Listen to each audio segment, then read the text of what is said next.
42 is the number of attacks on officers of the Independent National Electoral Commission. These attacks happened between the 2019 general election and today. To share insights about the who, the what, the how of these attacks is Babajide Ogunsanwo, data scientist and information consultant here at Channels Television. Great to see you. Good evening. I'm still scribbling away, I see.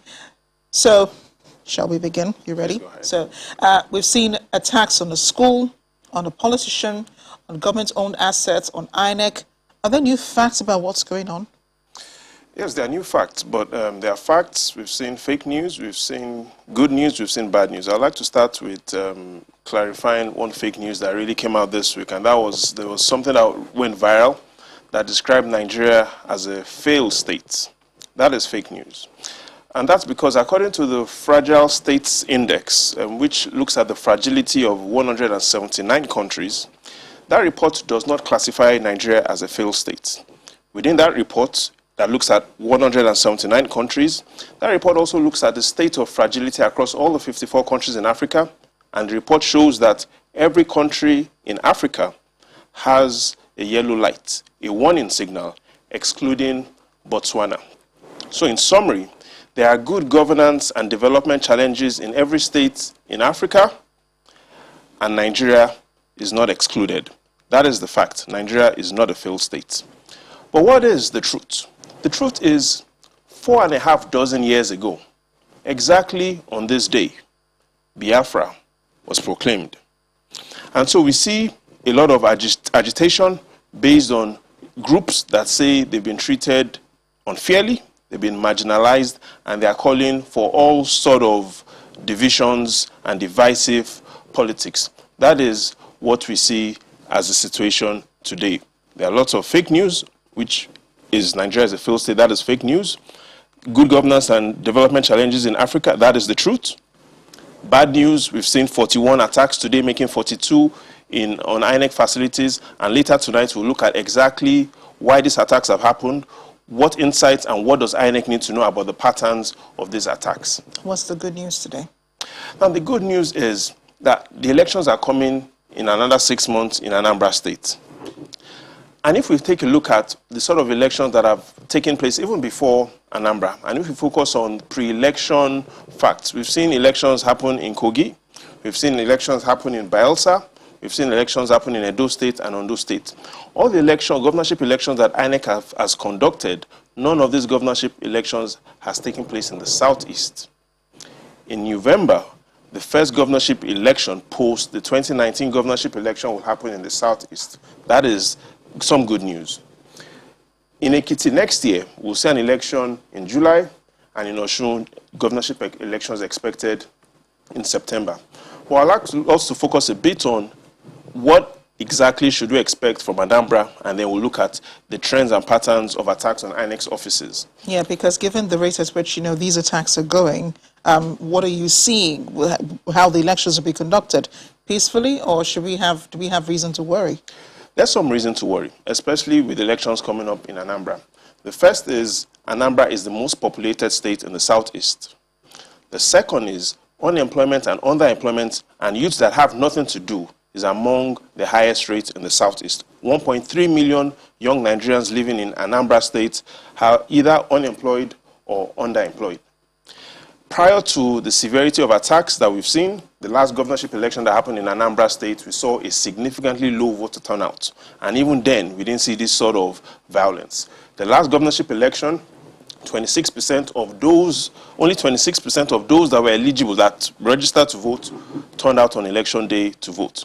So we see a bit of good news, which is, for the first time, the Southeast will be having a governorship election conducted post-2019 election.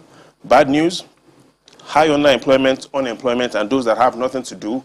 And prior to now, there's been really a lot of low voter turnout in Anambra State. Wow. Then what does research reveal then about these attacks on INEC institutions? And, what then should INEC know and do, and what should ordinary citizens like us know and do?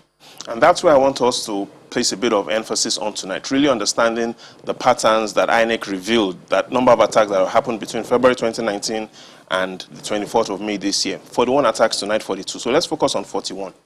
And if we focus on those 41 attacks, here's what you'll notice. First is 9 attacks happened in 2019.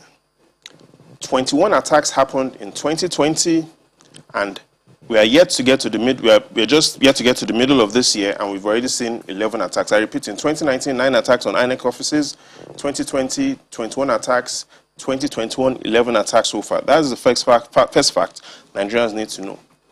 The second is a careful analysis of what days do these attacks happen. Shows that most attacks on INEC offices happen on Saturday, followed by Sunday. In other words, 60% of all attacks on INEC's offices since 2019 to date, 60% of those attacks happen on Saturday and Sunday.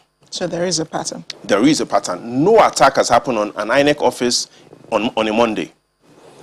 Another interesting fact is the top 3 states that have had the highest number of attacks, which we'll say in gold, silver, and bronze, Imo State. In Imo State, we've seen 7 attacks. 3 of these attacks happened in 2019. Another 3 attacks happened in 2020, and we've seen 1 attack this year. What is going on in Osun State? In Osun State, we've seen 6 attacks, if you look at that row. Out of these 6 attacks, 5 of these attacks happened last year during October, during the EndSARS protest, and another attack happened in 2019. What about Akwa Ibom, the state that has had the 3rd highest number of attacks?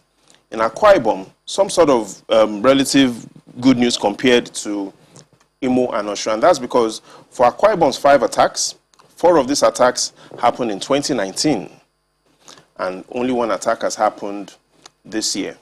In all, INEC needs to understand the regional implications of these numbers in front of us. What are the regional implications of these 41 attacks? First, the Northeast has seen 3 attacks. In the North Central, there has been no attack on an INEC office in the North Central. What about the Northwest? The Northwest has seen only 1 attack. What do I mean? Out of all of these 41 attacks, only 4 attacks have happened across Nigeria's 3 northern regions. Majority of these attacks have happened in the Southeast, in the South-South, and in the Southwest. And in the final analysis, it is important that all Nigerian leaders and leaders also at INEC understand that sometimes what is in front, what we cannot see, is more important than what is in front of us. Tonight, I've shared a bit of what is in front of us and what we cannot see. Again, I repeat, sometimes what we cannot see is more important than what's in front of us. Babajide, enough to think about tonight. Thanks again for joining us. The pleasure is all mine. On the News at 10.